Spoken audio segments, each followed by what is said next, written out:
ഒമാനിൽ നിന്ന് ദുബായിലെത്തിയ യാത്രാ ബസ് അപകടത്തിൽ മരിച്ച മലയാളികളുടെ എണ്ണം 7ആയി. കോട്ടയം സ്വദേശി വിമലാണ് മരിച്ചത്. ഇതോടെ മരിച്ച ഇന്ത്യക്കാരുടെ എണ്ണം 12ആയി.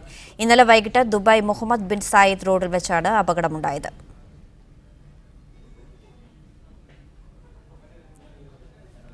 ഒമാനിൽ നിന്ന് ദുബായിലെത്തിയ യാത്രാ ബസ് അപകടത്തിൽ മരിച്ച മലയാളികളുടെ എണ്ണം 7ആയിരിക്കുകയാണ്. വിവരങ്ങൾ MC നാസർ നൽകും. നാസർ, വിശദാംശം എന്താണ്?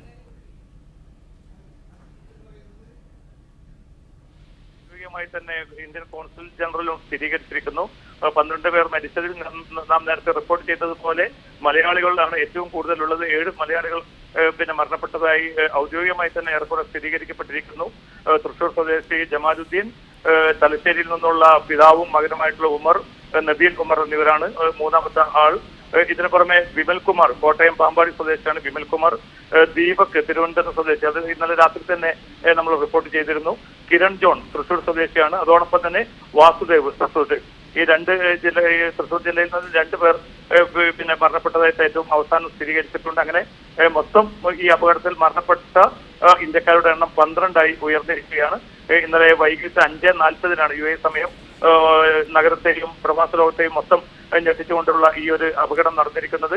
ഡ്രൈവറെ അദ്ദേഹം പരിക്കുകളോടുകൂടി റാഷിദ് ആശുപത്രിയിലാണുള്ളത്. അദ്ദേഹത്തെ പോലീസ് ചോദ്യം ചെയ്തിട്ടുണ്ട്. അദ്ദേഹത്തിന്റെ അശ്രദ്ധയാണ് ഇത്രയും വലിയ ഗുരുതരമായിട്ടുള്ള ഒരു അപകടത്തിലേക്ക് കാര്യങ്ങൾ നീക്കിയത് എന്നൊരു വിലയിരുത്തലാണ് ഈ ദുബായ് പോലീസ് ഇപ്പോൾ എത്തിപ്പെട്ടിരിക്കുന്നത്.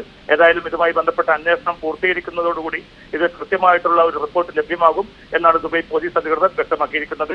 ബന്ധപ്പെട്ടവരുടെ മൃതദേഹങ്ങൾ ഉടൻ തന്നെ ഏറ്റവും അടുത്ത ദിവസം തന്നെ നാട്ടിലേക്ക് കൊണ്ടുപോകാനുള്ള എല്ലാ ഒരുക്കങ്ങളും പൂർത്തീകരിച്ചതായിട്ട് ദുബായ് ഇന്ത്യൻ കോൺസുൽ ജനറലും വിപുൽ ഇപ്പോൾ അല്പം മുമ്പ് അറിയിച്ചിട്ടുണ്ട്.